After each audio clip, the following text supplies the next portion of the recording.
Antes que nada quiero aclararle, seguramente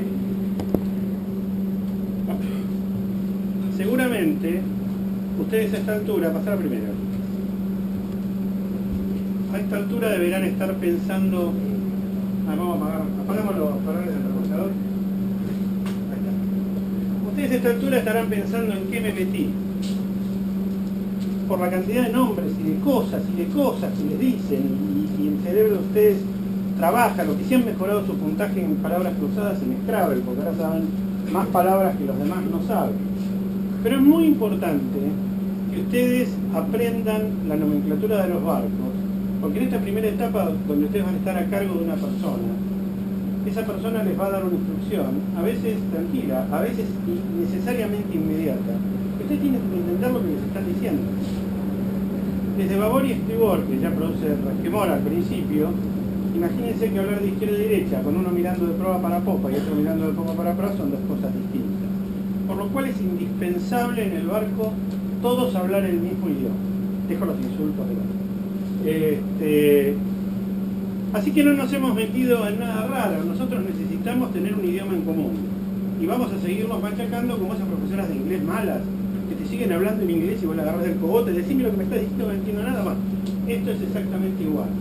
El idioma náutico se asimila. Un día ustedes van a decir, ¿cómo puede ser que yo sepa todo esto? ¿Cuándo lo aprendí? ¿Qué me pasó? Me olvidé de trabajar, eso sí, pero navegar navego bárbaro. Y esto es en base a ir aprendiendo la nomenclatura. Un tripulante incomunicado en un barco prácticamente no sirve para nada. Si ustedes necesitan urgente andar proa, amarrate, hacer tal nudo, no sabe hacer el nudo, proa sabe más o menos dónde es, etcétera. Ese tipo no tiene mucho futuro. Así que vamos a comenzar. Vamos a comenzar por lo más fácil, que es la línea que divide al barco en dos mitades. El barco es simétrico respecto a esta línea. Si van a comprar barcos, si el barco no es simétrico respecto a esta línea, no lo compren, porque salió fallado de la línea. Este es el eje o línea de crujía. Divide el barco en babor y en estribor. Si no, nunca sabríamos dónde empieza uno y dónde termina otro. Es el mismo. Pero además la palabra crujía se usa muchísimo. Ponerte con la crujía, parate a crujía, quédense a crujía. Imagínense una tripulación que de entrada salen con alguien que va a cargo del barco y le dicen pónganse a crujía. Es una situación ciertamente desesperante. Así que bueno, esto es, sobre este concepto vamos a empezar a construir.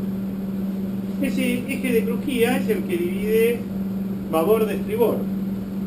Y es también, cuando estemos navegando, el que les va a decir dónde termina barlovento y dónde empieza sotavento. Porque no hay carteles de ruta que dice aquí termina barlovento. ¿Sí? Es el que tiene que tener en cuenta un vomitador a bordo, por ejemplo, para saber que tiene que ir a sotavento y no a barlovento. En fin, miles de cosas. Sigamos. Si nosotros tomamos un barco y lo serruchamos por el eje de crujía, no se lo hagan a nadie amigo, ¿no? Nos va a quedar una cosa así que se llama plano de crujía. ¿Sí? El plano de crujía es la representación plana del barco serruchada por el eje de crujía. ¿Nos interesa conocerlo? Sí, porque nos da una idea de cómo es la silueta del barco y además nos sirve para planificar o para definir otro tipo de dimensión. Vale. Si tienen preguntas, me paran, Cuando hacemos una media maqueta de un barco, no sé si habrán visto en más de un club que hay medias maquetas puestas en las paredes, lo que estamos haciendo ese barco es representarlo serruchado por su plano de crujía. Ustedes se fijan, esto es justo la crujía, esta es la rueda, el espejo, un pedacito de timón que queda de este lado, etcétera, etcétera. Si ustedes sacaran ese barco de esa madera, estarían viendo el barco, estarían viendo el plano de crujía. Antes de seguir, ustedes van a hacer una serie, o van a tener una serie de dudas, anónimas o no, sobre las formas que vamos a definir. Vamos a ver barcos de una determinada forma, otros de otra, etcétera, etcétera. Yo, como lo que busco es simplificar, les aconsejo dos cosas. Una vez que hayan terminado con esta clase, o esta clase haya terminado con ustedes, empiecen a leer revistas de náutica. Leer libros de náutica, revistas de náutica. Es la única manera en que ustedes van a asimilar y a comprender esta nomenclatura. Si se quedan en este PowerPoint, que ya desde ya no tomen apuntes porque se los vamos a repartir, se los vamos a mandar por mail, lo que quiero es que me entiendan. Si ustedes no refuerzan esto con lecturas de náutica, con revistas donde cuentan cosas de barcos, etcétera, no le van a encontrar consistencia. Entonces es muy importante que apoyen con ese tipo de relatos. Después, en cuanto a las formas, es muy difícil en este momento dar una serie de definiciones, pero los barcos han ido evolucionando de distinta manera y por distintas razones.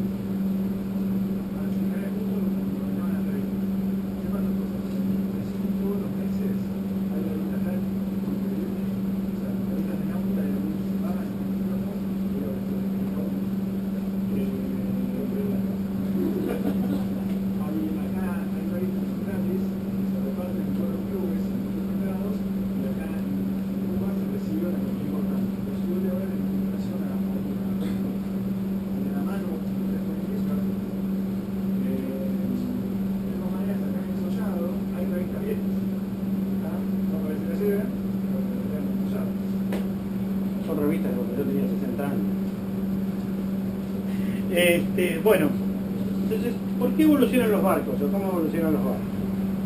Primero, los barcos evolucionan a través de los materiales. En general, la competencia de barcos es, para lograr más velocidad, la que nos va trayendo nuevos materiales, nuevas tendencias, nuevas líneas, nuevas formas que se prueban en canales de experiencia, etcétera, etcétera, etcétera. Ese es un lado. Y otro es un tema de medición de regata. Esto lo voy a tratar muy por encima porque no es el tema, pero quiero que lo sepan. Los barcos pueden correr con pares iguales, monotipos, o sea, son todos los barcos iguales, o barcos diferentes. Yo me anoto a correrles una carrera a ustedes con un Lamborghini y yo voy con un Golf. La fórmula de regata lo que hace es tomar una serie de parámetros que me dicen: cuando vos llegues con el Lamborghini, si el Gol llega tantas horas, tantos minutos, tanto tiempo, ese handicap va a correr a favor de él y de esa manera te puede ganar. ¿Sí? Es una regata de handicap, ¿se entiende? Entonces, los barcos están influidos básicamente por esas dos cosas: la modernización de los materiales, la búsqueda de nuevas líneas y la competencia. Todo tiene que ver con todo. Sigamos. Bueno, después hay otra cosa que es un concepto elemental, que es la manga.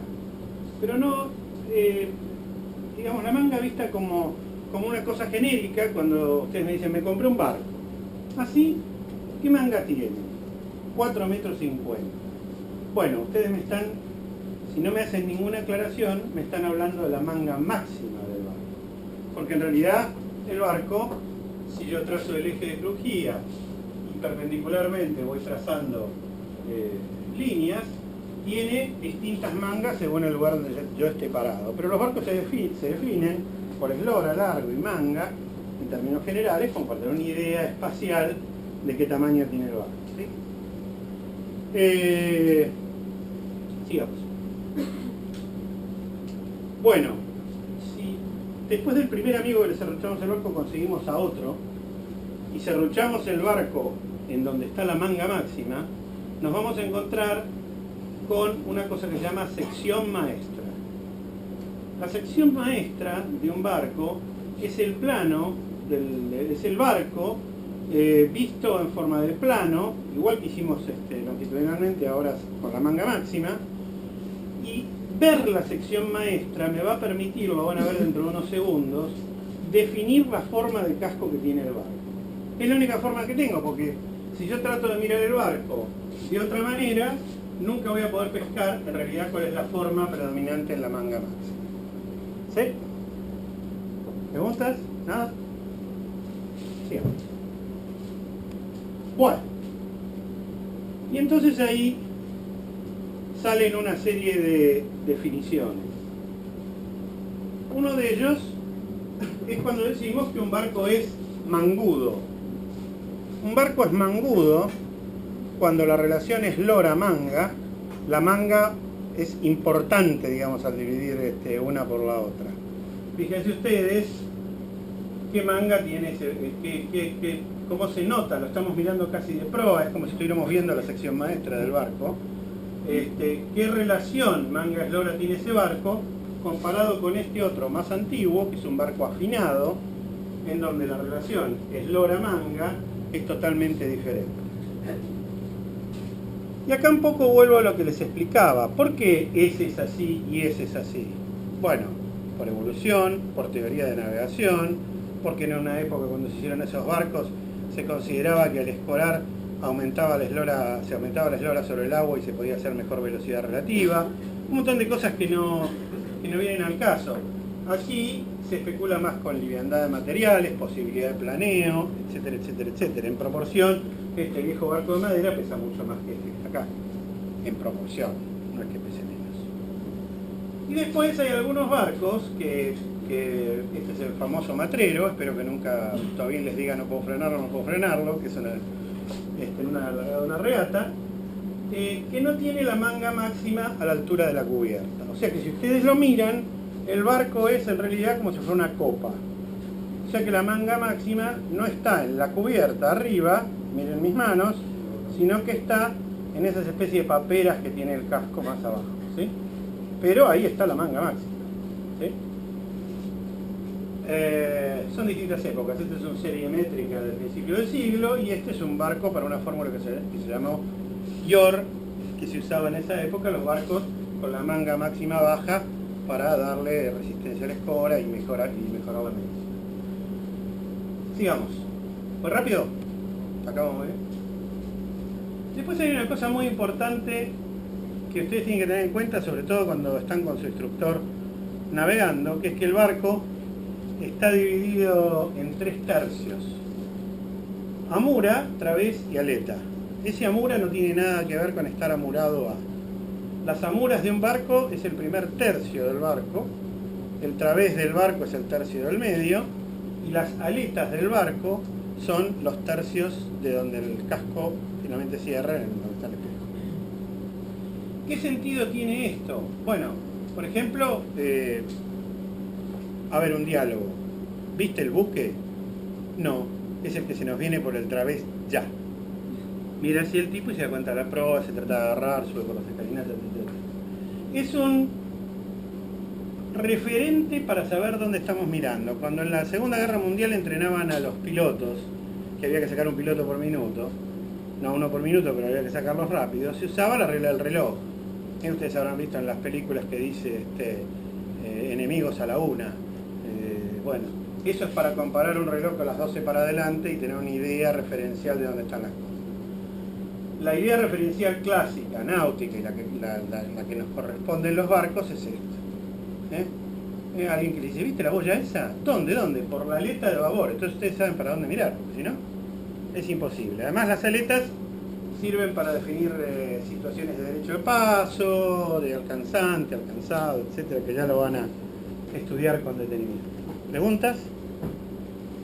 Esto no tiene nada que ver con viento del través, esto no tiene nada que ver con estar amurado a. Se llaman igual, pero no es igual. Sigamos. Bueno, y ahora vamos a ver lo que llaman secciones. Las secciones surgen justamente cuando uno serrucha un barco por la manga máxima, por la sección maestra, y mira qué hay. Vamos a encontrarnos con cascos redondos, para decirlo de una manera muy gruesa, sería un casco que si yo le paso a la mano es todo liso, no tiene nada que interrumpa la forma, ¿sí?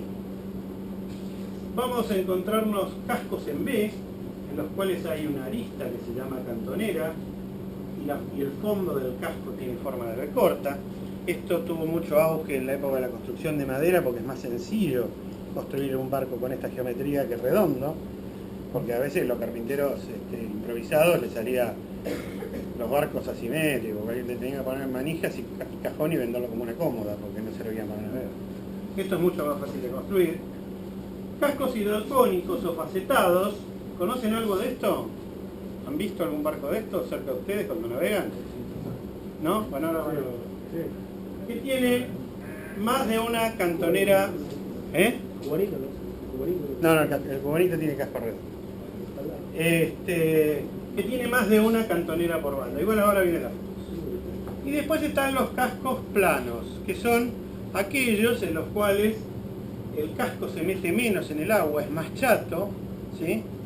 Y lo van a encontrar mucho en las clases chicas. Pero vamos a las fotos que son más ilustrativas. Esto es un casco redondo. ¿Lo ven? Volvemos al anterior. No hay interrupción en este casco. Este casco va a cerrar de esta manera. Es liso, redondo y liso. ¿Sí? El siguiente. Este que está acá es un casco en B. Y ahí es donde aparece la cantonera. ¿La ven? Volvamos al anterior. La cantonera esta, que va de proa a popa, aparece en esta foto que le están sacando al barco por la aleta de estribor, ¿no? Bien. Y después están los que tienen varias cantoneras, como por ejemplo este. ¿No conocen uno de estos cerca de ustedes? Los que están al lado y los eso, los Limbo 21 que tiene el club. Exactamente. Están medio finitos, no se los ve, pero todavía están. Si ustedes se fijan, tiene dos cantoneras el casco. Está desarrollado con dos cantoneras. Y acá tienen las dos cantoneras del casco. Ustedes cuando lo ven por primera vez sin saber nada de náutica y lo ven escorado, dicen, ¿pero qué es? ¿Para lavar la ropa? ¿Eso? ¿Para qué tiene eso? Bueno, no deja de ser útil, ¿no? Pero lo que le da a la cantonera es estabilidad de ruta y le da mucha estabilidad al casco y además facilidad en la construcción. A este barco lo estamos viendo por la aleta de babor, ¿sí? Vamos acá a los cascos planos. Bueno, esto que tienen acá es un laser y es un típico casco plano. Necesita tener un casco plano para poder desarrollar la velocidad que hace uno de estos monotipos, para deslizar en el agua, para poder despegarse un poco del agua. ¿Está claro? ¿Sigo? ¿Preguntas? Sigamos. Y ahora aparecen cosas nuevas, por eso esto todos los años le ponemos alguna cosa más, que son las formas combinadas de sección. Nunca sabremos si es ciencia o que se equivocaron en el astillero y empezaron un barco y después terminaron otro. Pero la cosa es que se puso de moda y anda muy bien. Son los barcos de casco redondo con cantonera en la salida. Esta es la cantonera en la salida, pero esta cantonera va desapareciendo hasta que se transforma en un casco redondo. Tiene muy buen apoyo en la popa, es muy bueno para barcos de crucero. Y si quieren ver uno, Marina E, ustedes entran caminando por la Marina E, el último, a la derecha, está puesto de popa y lo van a poder ver porque es un barco muy parecido a este. ¿Preguntas? ¿Cuáles son los beneficios que se Bueno, básicamente los beneficios, y sobre todo si es un barco mixto de regata crucero o de crucero, o sea, para pasear, las popas anchas y las cantoneras le dan mucha estabilidad de ruta al barco, con ola de popa y con viento de popa, ¿sí? Sigamos. Sí. Dale, dale.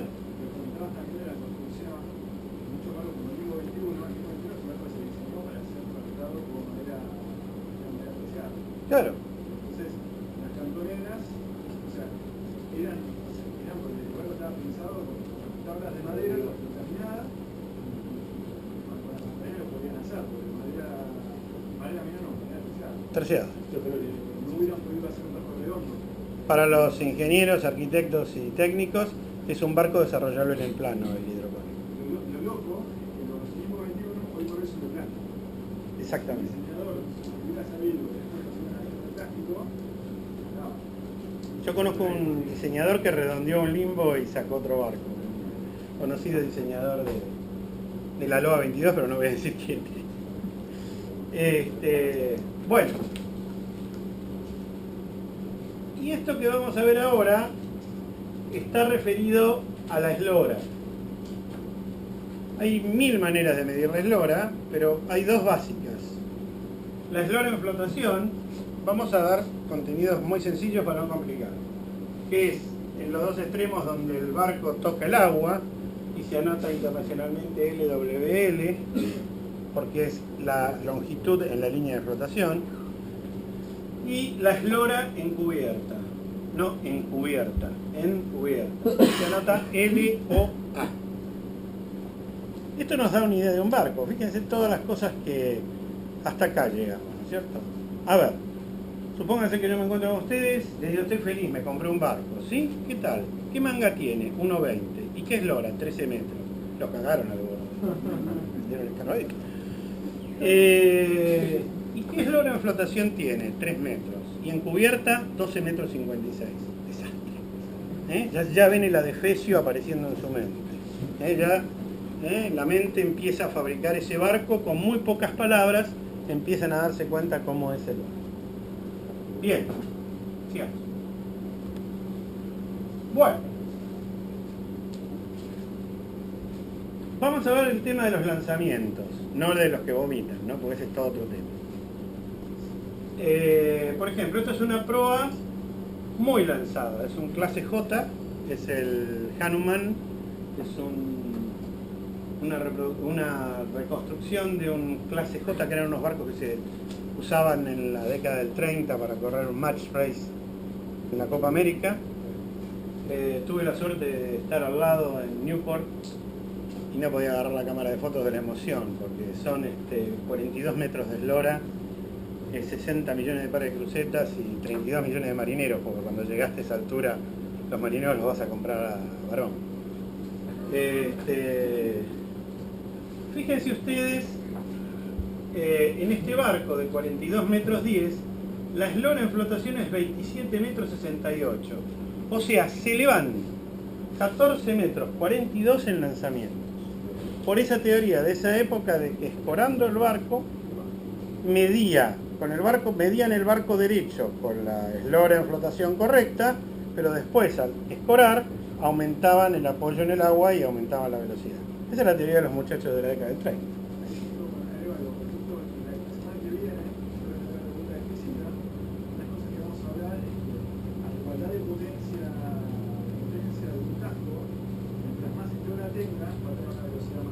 Claro, exactamente. Bueno, esto que está acá, porque esto es como un tango, siempre se nos escapa el lagrimón. Antes que el náutico tuviera el náutico, antes que el yoclo argentino tuviera el Fior Sexto, nosotros teníamos ese barco escuela de 17 metros. Era un barco construido en 1906, y era un barco, acá puse los números redondos porque no me acordaba de memoria de qué se trataba, de los números de que se trataban exactamente, no me acordaba la generalidad. Tenía más o menos unos 17 metros de eslora, 11 de eslora en flotación, o sea que se le iban 6 metros en lanzamientos. ¿Sí? Un barco puede ser lanzado de proa y de popa. Fíjense que esta es la parte que va bajo el agua, ahora le vamos a poner nombre, ¿no? Bien, este barco es lanzado de popa o de proa, o puede tener poco lanzamiento o ningún lanzamiento en proa y tener lanzamiento en popa. No quiere decir barco lanzado, lanzamiento de proa o de popa. Por ahí ustedes piensan, pero ¿por qué nos enseña cosas tan antiguas? Porque las cosas vuelven todo el tiempo, reformadas, etcétera, etcétera. En realidad este barco, que los invito a conocerlos, está en la Marina D y debe ser la D16, se llama Pilar, es dibujo de Javier Soto Acebal, con socio de Cuba, que correteaba inquieto por los jardines del lugar cuando era chico. Lo pueden ver desde la Marina cómo es el barco. La trampa, el truquito de este barco, y esto es muy usual, hoy en día se están haciendo diseños reminiscentes a los antiguos, es que todo lo que está bajo el agua es con líneas modernas. Entonces decís, qué lindo barco clásico, y te pasa dando vueltas y te sentís un infeliz, hasta que después te enterás que abajo es un barco moderno, ¿no? Pero es muy, muy, muy común esto. Sigamos. Y también hay barcos poco lanzados.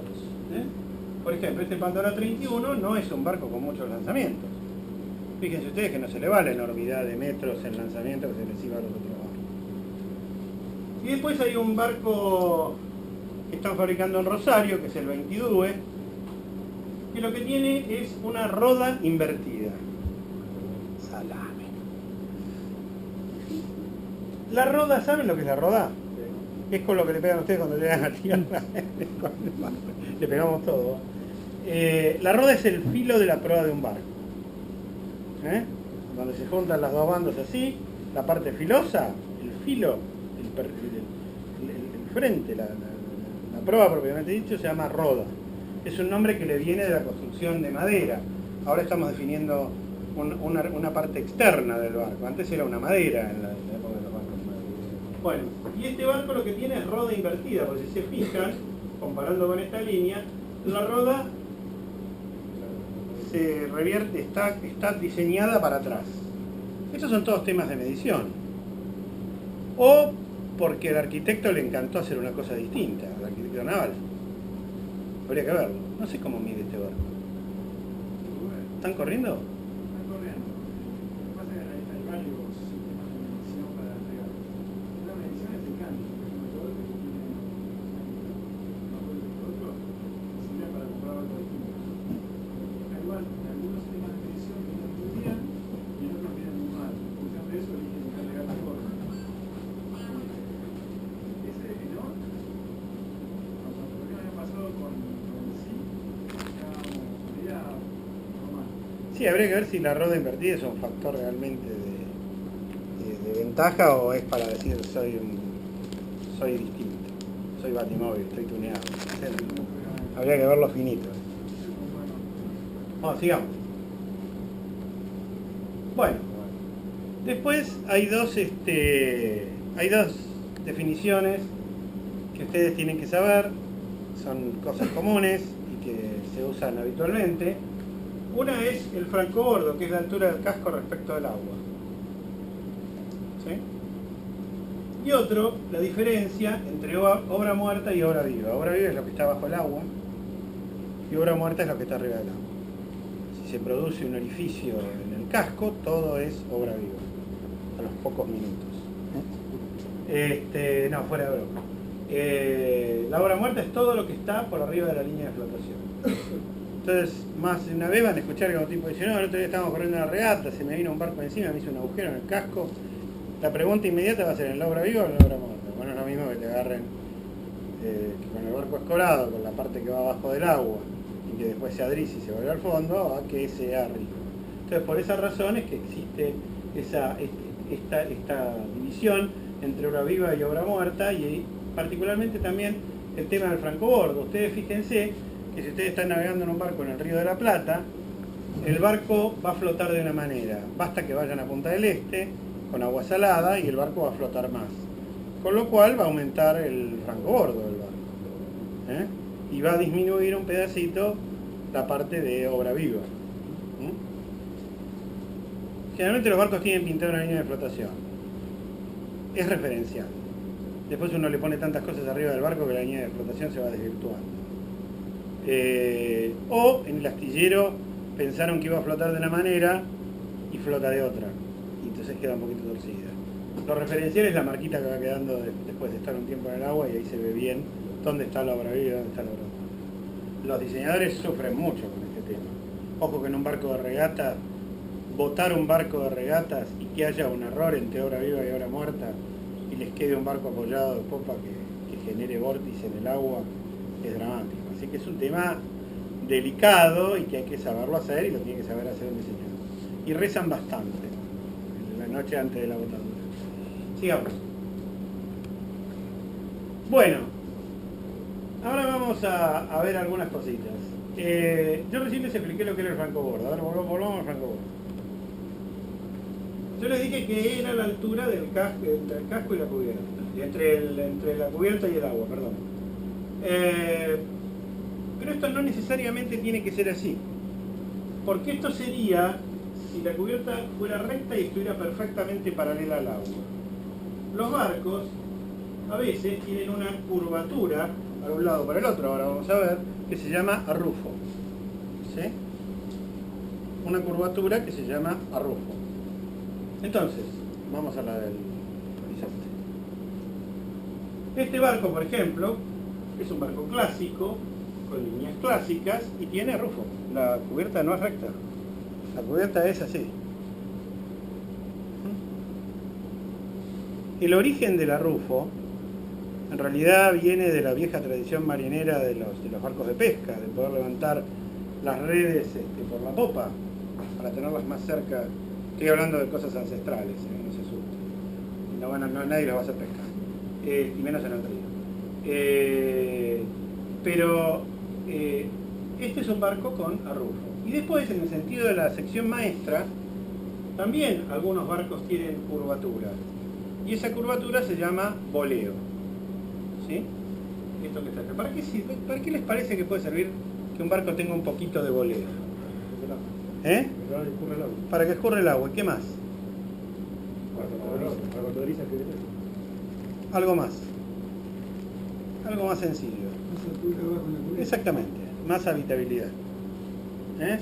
Con un boleo bien trampeado, fíjate, vos te estás ganando toda esta altura de casco adentro para vivir más cómodo. ¿El boleo sobre la cubierta o sobre el techo de la carroza también? El boleo es la cubierta. No, el techo de la carroza acá, fíjate que no está ni dibujado. Por eso es sobre cubierta. La carroza es un bicho aparte. No se cuenta. Bien. ¿Preguntas? ¿Nada? Vamos a terminar dentro de 5 minutos. Sigamos.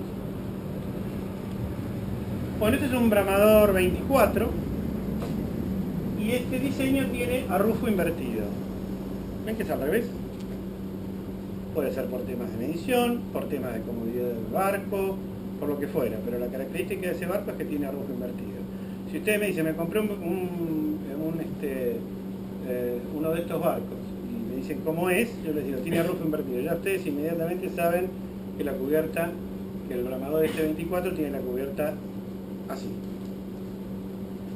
En cuanto al boleo, puede haber barcos con boleo o sin boleo. Lo que no hay es barcos con boleo invertido, salvo que querramos juntar agua y poner plantitas. Sería ridículo en un barco hacer una cubierta con boleo invertido, no tiene sentido. Quedaría el agua estancada ahí.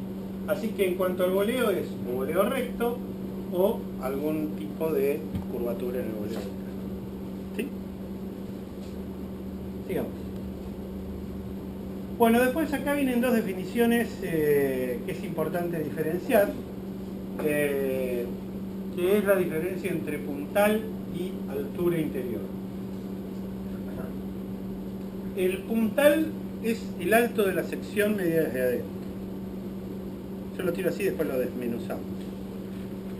La altura interior es la altura que hay desde donde yo pise, un piso va a haber, hasta mi cabeza, si el barco tiene una carroza, hasta la carroza, si no tiene carroza, hasta la cubierta.